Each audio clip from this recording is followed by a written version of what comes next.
एक बार की बात है, एक गांव में हीरा नाम का किसान रहता था। कुछ दिन पहले गांव में अकाल पड़ने के कारण उसके घर की स्थिति बहुत ही खराब हो चुकी थी। अजी, सुनते हो? आज घर में अनाज खत्म हो चुका है। आपको जल्द ही कुछ न कुछ करना होगा, नहीं तो हम भूखे मर जाएंगे।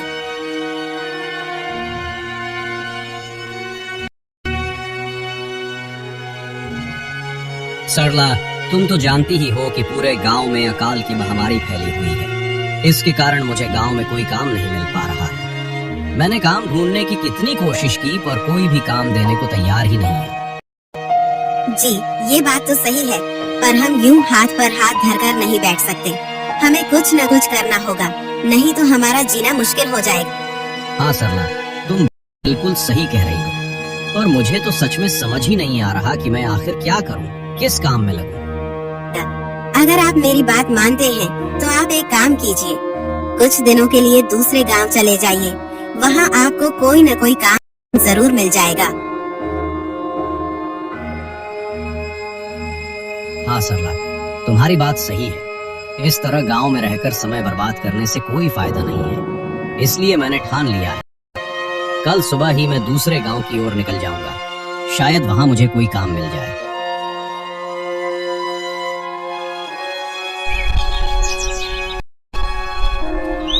अगले दिन सुबह हीरा दूसरे गांव की ओर निकल जाता है। वह जंगल के रास्ते जा रहा होता। थोड़ी दूर चलने के बाद उसे पेड़ के नीचे बैठे संत बाबा दिखाई देते हैं। बाबा को देखकर वह सोचता है, अरे ये तो कोई संत बाबा प्रतीत हो रहे हैं। चलो इन्हीं से कुछ पूछ कर देखता हूँ। पता नहीं, शायद मेरे बारे में कुछ ऐसा बता दें जिससे मुझे जल्दी ही काम मिल जाए। ये सोचकर हीरा बाबा के सामने जाकर खड़ा हो जाता है। प्रणाम बाबा। बोलो बेटा, तुम इस घने जंगल में अकेले क्या कर रहे हो? ये जगह तुम्हारे लिए सही नहीं है। बाबा, मेरी एक समस्या है। कुछ समय पहले हमारे गांव में भयंकर अकाल पड़ा था। उसी कारण यहाँ रोजगार और आय का कोई स्रोत ही नहीं बचा। मैंने बहुत कोशिश की, लेकिन कोई भी काम देने को तैयार नहीं हुआ। मजबूरन मैं पास के गांव में काम की तलाश में निकल पड़ा हूँ। तभी आपको देखा तो मन में आशा जगी।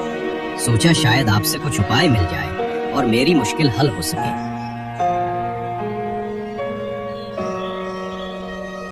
अच्छा बेटा, बैठो।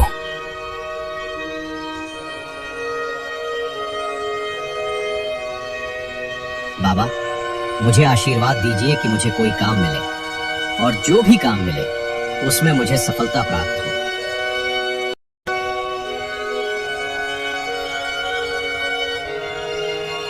देखो बेटा, तुम काम ढूंढने जा रहे हो, परंतु यहाँ से निकलने के बाद तुम्हें जो पहला काम मिले तुम उसे ही स्वीकार कर लेना। तुम उसे मना मत करना, चाहे वो कोई भी काम हो।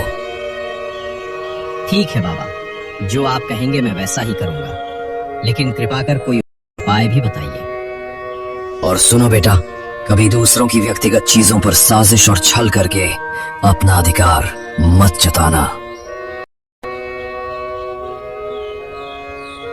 ठीक है बाबा, मैं वचन देता हूँ कि मैं किसी के साथ छल कपट नहीं करूंगा, पर मुझे कोई राह बताइए जिससे मेरा जीवन संभल सके। ठीक है, अगर तुम्हें किसी की भी निजी बात या रहस्य का पता चलता है तो तुम उसे किसी तीसरे आदमी को नहीं बताओगे। हाँ बाबा, ठीक है, मैं ऐसा नहीं करूंगा, पर आप मुझे कोई उपाय क्यों नहीं बता रहे हो? ये जो आपने मुझे बताए ये तो उपदेश है। मैं आपसे उपाय पूछ रहा हूँ, परंतु आप तो मुझे केवल उपदेश पर उपदेश दिए जा रहे हो। मैं ऐसे ही आपके पास समय बर्बाद कर रहा हूँ। आप मुझे कोई उपाय बता रहे हो या मैं यहाँ से चला जाऊँ? ठीक है बेटा, मैं तुम्हें एक जरूरी बात बताता हूँ। अगर तुम कभी भी, कहीं भी, कितनी भी जल्दी में क्यों ना हो, और अगर तुम्हें रास्ते में कोई साधु दिखाई देता है तो तुम उसके दर्शन किए बिना और अनुमति लिए बिना आगे नहीं जाओगे। ठीक है बाबा, अब मुझे आज्ञा दीजिए, मैं अब चलता हूँ। हीरा वहाँ से आगे चलता है तो उसे एक बड़ा घर दिखाई देता है।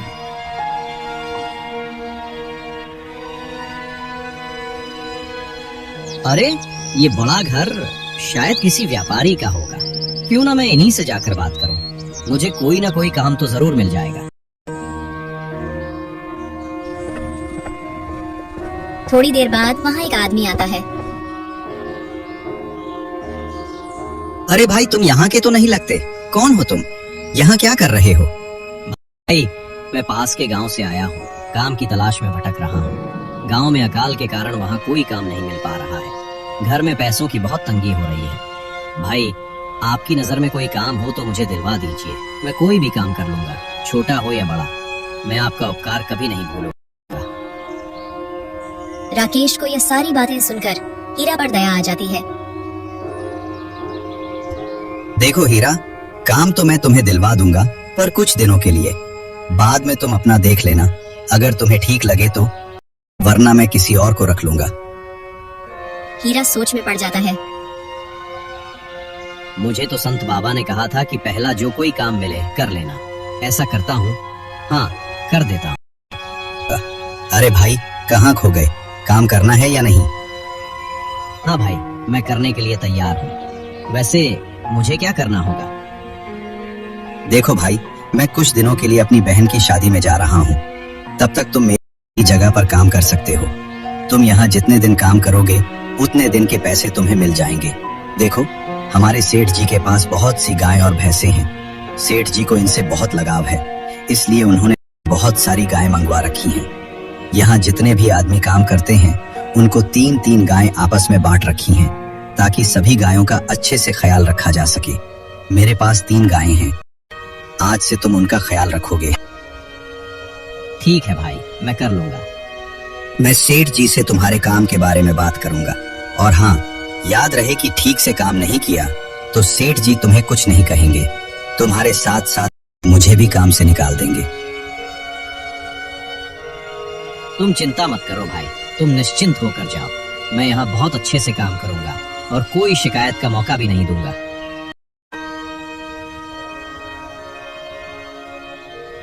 तुम चलो मेरे साथ, मैं तुम्हें अपने सेठ जी से मिलवा देता हूँ।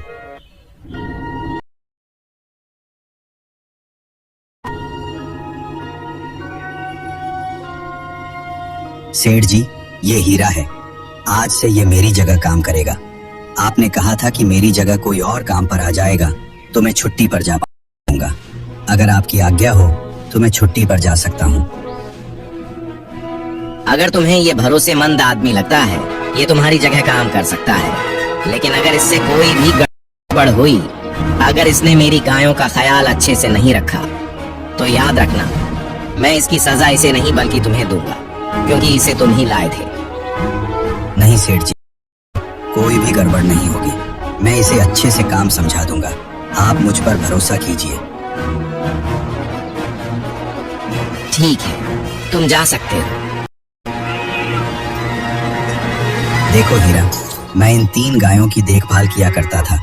आज से तुम्हें इनकी देखभाल करनी है। समय पर चारा देना और साफ सफाई करना। आज से ये तुम्हारी जिम्मेदारी है। फिर राकेश उसको रहने के लिए अपने कमरे में लेकर जाता है। देखो हीरा, ये मेरा कमरा है। आज से ये तुम्हारा है। मेरी बातें याद रखना, कोई भी गड़बड़ नहीं होनी चाहिए। इस बात का ध्यान रखना। मैं बहुत ही जल्द आ जाऊंगा। तुम चिंता मत करो भाई, मैं सब कुछ कर लूंगा। तुम बेफिक्र होकर जाओ।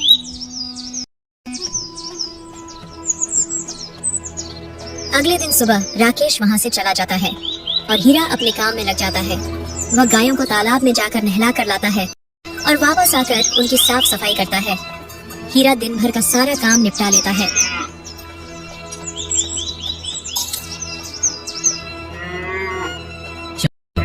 आज का काम पूरा हुआ।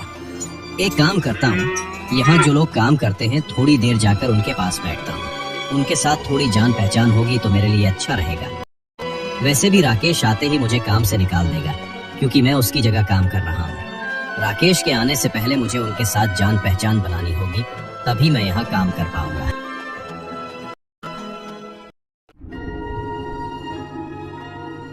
आओ हीरा, आओ। बताओ कैसा लग रहा है यहाँ काम करके? ठीक है भाई, मुझे यहाँ काम करने में कोई समस्या नहीं है। यहाँ सब ठीक है। एक बात पूछनी थी आपसे। कहो हीरा, कौन सी बात? से भाई, मुझे ये जानना था कि आपको यहाँ काम करके जो पैसे मिलते हैं उससे आपका घर अच्छा चल जाता होगा ना? अच्छा, बहुत अच्छे से चलता है, क्योंकि यहाँ सिर्फ हम तनख्वाह पर काम नहीं करते। यहाँ पैसे कमाने के बहुत सारे तरीके हैं। यहाँ और कोई काम भी है क्या जिससे और भी ज्यादा पैसे कमाए जा सकें? हाँ भाई, बहुत से रास्ते हैं। जो चारा गायों के लिए मिलता है उसका कुछ हिस्सा हम उन्हें खिलाते हैं और बाकी बचा हुआ हम बाजार में बेच देते हैं। और ये काम यहाँ दिन ब दिन होता है, इसलिए हम अच्छे खासे पैसे कमा लेते हैं।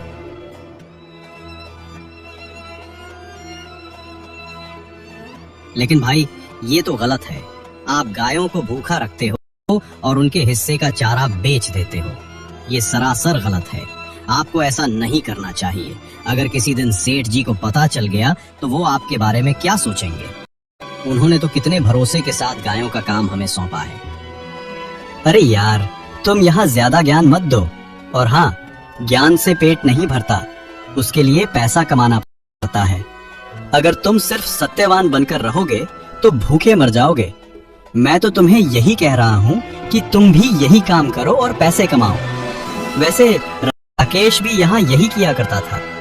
यहाँ पैसा कमाने का इससे अच्छा रास्ता और कोई हो ही नहीं सकता। हीरा सोच में पड़ जाता है। वैसे ये कह तो सच रहे हैं। इतनी आसानी से पैसे मिल रहे हैं तो मुझे ही ऐसा करना चाहिए। मुझे भी पैसों की बहुत जरूरत है। राकेश के आने तक मैं यहाँ रुकता हूँ। उसके हिस्से के पैसे भी मैं ले लूंगा और कुछ पैसे यहाँ वहाँ से कमा लूंगा। हाँ, ये अच्छा रहेगा। फिर अचानक हीरा को बाबा की बात याद आ जाती है। और सुनो बेटा, कभी दूसरों की व्यक्तिगत चीजों पर साजिश और छल करके अपना अधिकार मत जताना। अरे नहीं नहीं, ये मैं क्या कर रहा हूँ? मुझे याद आया कि बाबा ने कहा था मुझे किसी के साथ छल कपट नहीं करना है। और ये तो सरासर धोखा है। सेठ जी हम पर भरोसा करते हैं और हम इस भरोसे के बदले धोखा देंगे? नहीं, चाहे कुछ भी हो, मुझे ये नहीं करना। नहीं भाई, मैं ऐसा कुछ नहीं करूँगा। मैं बेईमानी की नहीं खाता और तुम भी सेठ जी को धोखा दे रहे हो। तुम्हें भी ये सब नहीं करना चाहिए। तुम्हें भी ये काम छोड़ देना चाहिए। ए हीरा, मैं तुझे कुछ नहीं कह रहा तो इसका मतलब ये नहीं कि तू मेरे सर पर चढ़ जा रहा है। तुझे किसी ने पूछा क्या? मैं तो ये सब तेरे भले के लिए कह रहा था। तुझे करना या ना करना वो तेरी मर्जी है। और हाँ, एक बात याद रख, अगर तू बाहर जाकर अपना मुंह खोला तो याद रखना, तुझे हम जान से मार देंगे और तेरी लाश भी किसी को नहीं मिलेगी। तू मुझे नहीं जानता। जो मेरे खिलाफ बोलता है मैं उसकी बोलती हमेशा के लिए बंद कर देता हूँ। हीरा उनकी बातों से डर जाता है और अपने कमरे में आ जाता है। अगले दिन सुबह हीरा अपने काम में लग जाता है। सेठ जी भी अपनी गायों को देखने आ जाते हैं। वह देखते हैं कि गायें बहुत कमजोर हो चुकी थीं। सेठ जी ये देखकर बहुत गुस्सा हो जाते हैं। ये क्या है? ये गायें इतनी कमजोर कैसे हो गई? इनका ख्याल अच्छे से क्यों नहीं रखा जा रहा है? सेठ जब हीरा को सौंपी गई गायों को देखते हैं तभी वह बहुत खुश हो जाते हैं क्योंकि वे बहुत तंदुरुस्त थीं।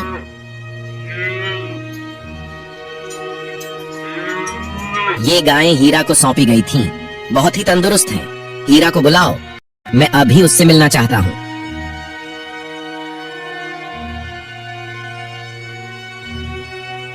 अरे हीरा, तुम इन गायों की देखभाल कर रहे हो, ये तो बहुत ही अच्छी बात है। ये गायें वाकई स्वस्थ और सुंदर दिखाई दे रही हैं।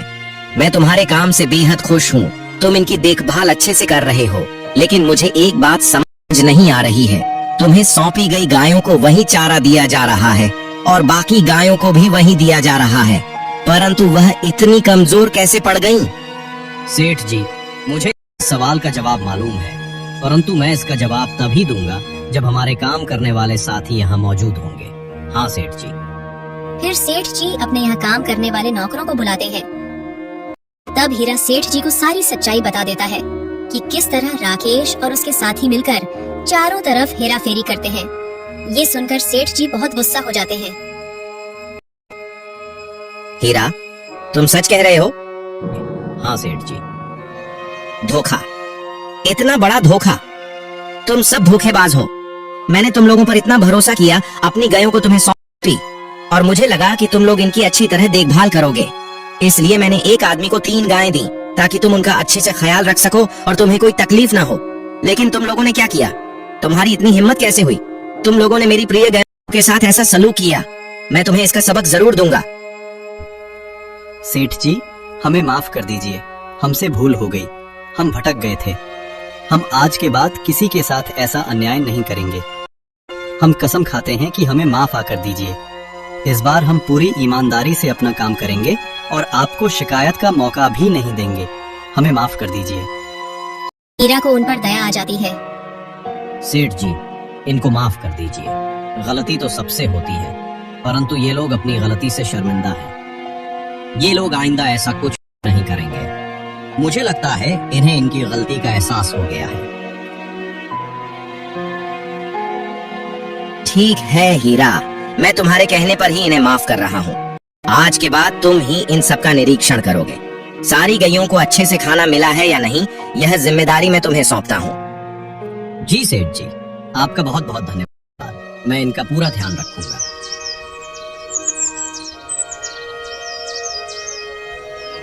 सुनो तुम लोग, मैंने इस बार तुम्हें बचा लिया है। आइंदा ऐसी गलती ना होने पाए, याद रखना। और तुम्हें गायों की देखभाल पूरी ईमानदारी से करनी है, समझे?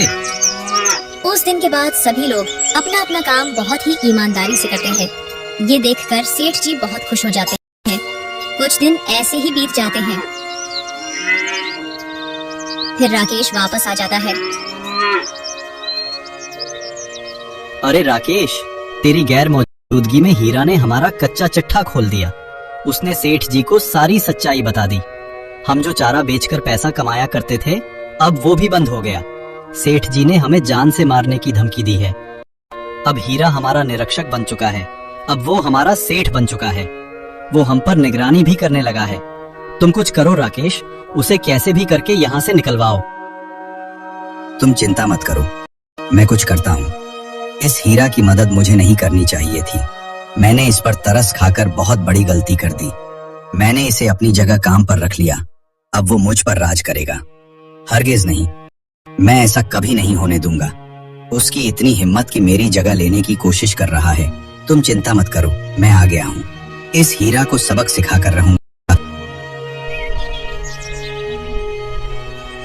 राकेश के आते ही हीरा बहुत खुश हो जाता है। राकेश, बहुत दिनों बाद आए हो भाई। तुम्हारी बहन की शादी कैसी रही?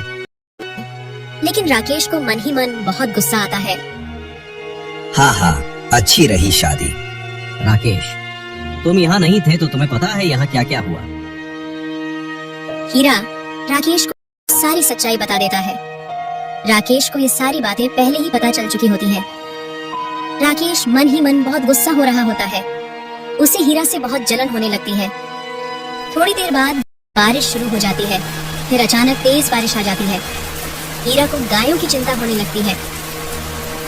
राकेश, बहुत तेज बारिश हो रही। मैं एक बार गायों की तरफ होकर आता हूँ। जब हीरा गायों के पास पहुंचता है, तभी सेठ की बेटी प्रिया वहां आ जाती है। दरअसल सेठ की बेटी प्रिया और राकेश के बीच प्रेम था। अरे, तुम यहाँ इतनी रात गए। अगर तुम्हें यहाँ किसी ने देख लिया तो गड़बड़ हो जाएगी। तुम्हें यहाँ नहीं आना चाहिए था। राकेश, मुझे तुम्हारी बेहद याद आ रही थी। कितने दिन हो गए, तुमसे मिल भी ना पाई। जब तुम गांव चले गए थे, मैं सह नहीं पाई और इसलिए मैं तुम्हारे पास आ गई। मैं कल शाम को तुमसे मिलने ही वाला था और मैं बहुत परेशान हूँ। मुझे कुछ भी समझ नहीं आ रहा है। हीरा की वजह से मेरा दिमाग खराब हो गया है। क्या बात है, मुझे बताओ। राकेश सारी बातें बता देता है। क्या कहा? उस भिखारी की इतनी हिम्मत, तुम्हारी जगह लेना चाहता है। तुम इसकी चिंता मत करो राकेश, मैं इसका बंदोबस्त जरूर कर दूंगी। तुम्हें कुछ करने की जरूरत नहीं है। प्रिया, अब तो जाओ यहाँ से। कहीं वो हीरा तुम्हें यहाँ देख न ले। तुम्हें यहाँ देख लिया तो सबको सच्चाई का पता चल जाएगा। तब तक हीरा गेट के बाहर आ चुका था। उसने प्रिया और राकेश की सारी बातें सुन ली थी। हे भगवान, ये क्या है? ये तो सेठ जी की बेटी है। मतलब राकेश और इसका प्रेम चल रहा है। ये तो सेठ जी के साथ बहुत बड़ा धोखा है। राकेश सेठ जी को धोखा दे रहा है। मैं अभी जाकर सेठ जी को सारी सच्चाई बता दूंगा। तभी हीरा को बाबा की बात याद आ जाती है। अगर तुम्हें किसी की भी निजी बात या रहस्य का पता चलता है तो तुम उसे किसी तीसरे आदमी को नहीं बताओगे। नहीं नहीं, ये मैं बहुत बड़ी गलती करने जा रहा था। मुझे बाबा ने बताया था, अगर किसी की भी निजी बात मुझे पता चलती है तो मैं उसे किसी भी आदमी को ना बताऊं। नहीं, मुझे ये बात राज रखनी चाहिए। ये बात मुझे सेठ जी को नहीं बतानी चाहिए। ये सोचकर हीरा चुप हो जाता है। बारिश भी थम चुकी थी। प्रिया भी वहाँ से चली जाती है। अगले दिन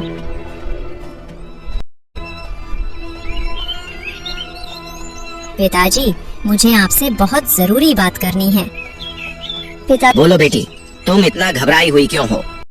क्या बात है बेटी? पिताजी, वो बात ही कुछ ऐसी है।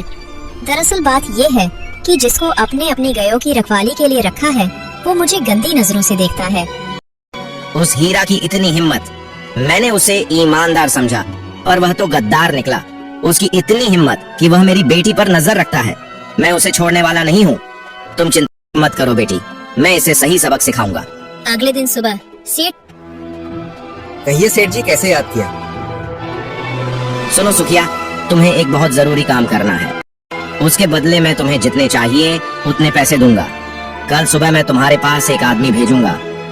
तुम उसे संभाल लो और इस मामले को इस गांव में किसी के सामने ना आने देना। मैं चाहता हूँ कि यह सब सिर्फ तुम्हारे और मेरे बीच ही रहे। जिसने मेरी बेटी के साथ जो कुछ किया, उसकी सजा उसका खुद का सामना करने वाला दर्द होगा।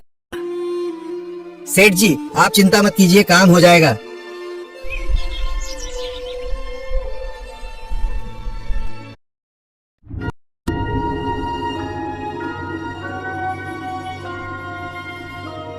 हीरा, तुम्हें मेरा एक बहुत जरूरी काम करना है। क्या काम है सेठ जी? तुम्हें जंगल जाकर सुखिया के पास जाना है और वहाँ से जरूरी सामान लाना है। उससे कहना कि सेठ जी ने भेजा है। ठीक है सेठ जी, मैं अभी जाकर आता हूँ। हीरा निकल पड़ता है और राकेश उसके जाते हुए देख लेता है। अरे ये क्या, अभी तक सेठ जी ने इसे काम पर से नहीं निकाला। अब तक तो उसे काम से निकाल देना चाहिए था, पर सेठ जी उसे किसी जरूरी काम पर क्या भेजा। लगता है मुझे ही इसे ठिकाने लगाना होगा। मैं इसे और नहीं सहन कर सकता। आने दो इसे। ये अब सेठ जी के पास जिंदा नहीं पहुंच पाएगा। हीरा जंगल के रास्ते जा रहा होता है कि तभी उसे रास्ते में संत महाराज दिखाई देते हैं। मुझे यहाँ रुकना चाहिए। मुझे बाबा ने कहा था, चाहे कितना भी जरूरी काम क्यों ना हो, अगर मुझे रास्ते में साधु महाराज दिखते हैं तो मुझे उनके पास रुकना चाहिए। ये सोचकर हीरा बाबा के पास रुक जाता है। बेटा, तुम इतनी जल्दी में कहाँ जा रहे हो? मैं तुम्हें कई ज्ञान की बातें बताता हूँ। कुछ देर यहाँ बैठो। हीरा सोचने लगता है। क्या करूं? मुझे यहाँ रुकना ही पड़ेगा। मैं बाबा की बात को टाल नहीं सकता। उनकी अनुमति के बिना यहाँ से नहीं जा सकता। एक काम करता हूँ, थोड़ी देर रुक ही जाता हूँ। हीरा वहाँ रुक जाता है। बहुत देर हो जाती है। राकेश भी हीरा की राह देख रहा होता है। वह इसी बात का पता लगाने जंगल में जाता है। वह उसी आदमी के पास जाता है जहाँ हीरा जाने वाला था। वह सुखिया से झूठ बोलता है। अरे भाई सुनो, मुझे सेठ जी ने भेजा है, आपसे कुछ जरूरी सामान लाना है। आपने वो सामान किसी को दिया तो नहीं? यहाँ कोई आया था क्या? अच्छा, ये वह आदमी है जिसे सेठ जी ने भेजा है।